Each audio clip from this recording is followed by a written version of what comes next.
POCSO જેવા ગુનેગારોને કે પછી રાજ્યની અંદર ડ્રગ્સનું દૂષણ ફેલાવનાર લોકોને, એ ગમે તેવા અસીલ હોય, પરંતુ એને ઝડપથી રાજ્યના લોકોને ન્યાય મળે તે માટે કોર્ટની અંદર તારીખ પે તારીખનું દ્રશ્ય ના ઉભું થાય, તેવામાં આપ સૌ લોકો મદદ કરજો, એવી બી હું આપ સૌ લોકોને વિનંતી કરવા આવ્યો છું. ગુજરાતના મુખ્યમંત્રી શ્રી ભૂપેન્દ્રભાઈ પટેલના માર્ગદર્શનમાં અને તમારા સૌની મદદથી ગુજરાતે એક નવો ઇતિહાસ લખ્યો છે.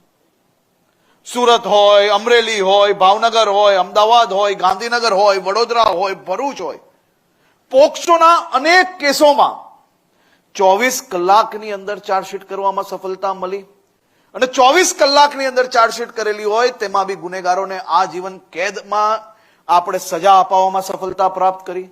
1 મહિનાની અંદર 15 થી વધારે કિસ્સાની અંદર ચાર્જશીટ કરી, જેમાં મોટા ભાગના લોકોને ફાંસી બી થઈ છે, આજીવન કેદની સજા બી અપાવવામાં સફળતા પ્રાપ્ત કરી.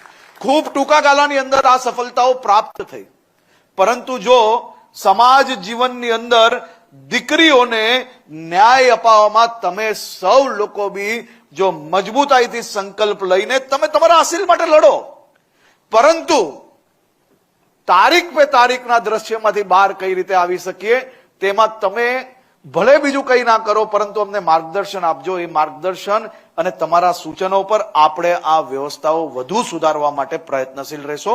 આપ સૌ લોકોને ખૂબ ખૂબ શુભકામનાઓ. તમારા નાના નાના પ્રશ્ન એ અમારી ચિંતા છે, એ ચિંતાને જરૂરથી અમે લોકો દૂર કરીશું. આપ સૌ લોકો સાથે મળીને કાયદો ન્યાયતંત્ર વધુ મજબૂત બનાવવા માટે પ્રયાસ કરીશું. આપ સૌ લોકોનો ખૂબ ખૂબ આભાર.